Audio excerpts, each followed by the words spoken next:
In the meantime, one of the top banking regulators in the country, Daniel Tarullo, resigning from the Federal Reserve, expected to walk away from the job in April. The big question is who President Trump will put in his place. But specifically, Tarullo was the guy who was big on regulating the banks. Let's be real clear. Vice chairman of the Fed is a huge job for the markets and for the banks, because it actually regulates the banks. It's the lead regulator for the banks. So if you get a more free market person in, guess what?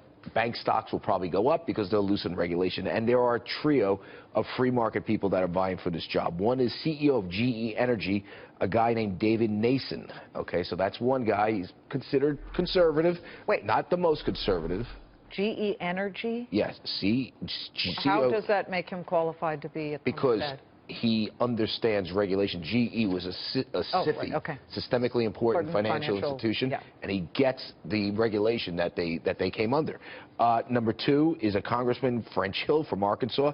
Again, very free market. And the third, and I would downgrade him because I understand he probably doesn't want the job, is Potomac Partners Paul Atkins, one of the leading free market guys in the markets. He was a former SEC chairman. The two people that are likely to get it is not Atkins. It's either French Hill, I understand, which is interesting. I went to French Hill Elementary School in Yorktown Heights, and David Nason. Nason actually came out in favor of Dodd-Frank. Boy, I like this picture. He looks pretty casual. Yeah, there we go. This is Mr. Nason. He was actually in favor of Dodd-Frank in the past. It's going to be interesting to see how he squares those views with Donald Trump's opposition to Dodd-Frank.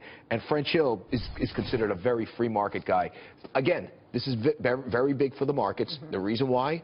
Less regulation, generally on banks, generally bank stocks go up, and they often power the Dow. Now, there's one other sort of potential pick that is still in the news. I know we've talked about this in the past.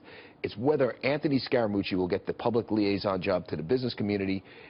We reported that he was unlikely to get that. He pulled himself from that. We also, if you look on his Twitter page, he no longer lists that as he's the guy getting it. But we understand he's vying for this job right now. And here's the interesting thing. He's vying for it. It's almost like a scene out of The Apprentice, with none other than Amoroso Maginot. Is that how you say her name? I don't know. I can say Scaramucci, and I think knowing him well, he is solid, and he is he can cross aisles. But how about Amoroso? He's great. Amoroso did so good in The Apprentice. So well. So good. How about this? I've got to get you this news. No. But here's my pick. Listen, I've been getting everything wrong about Trump. I said he was going to lose. I'm picking Amoroso over Mooch because I think Amoroso is tougher than Mooch. I saw her handle Joy Behar, and let me tell you something. She can handle herself. A comic. Give me a break. I'm telling you, I'm picking Amoroso. I'm with Scaramucci, but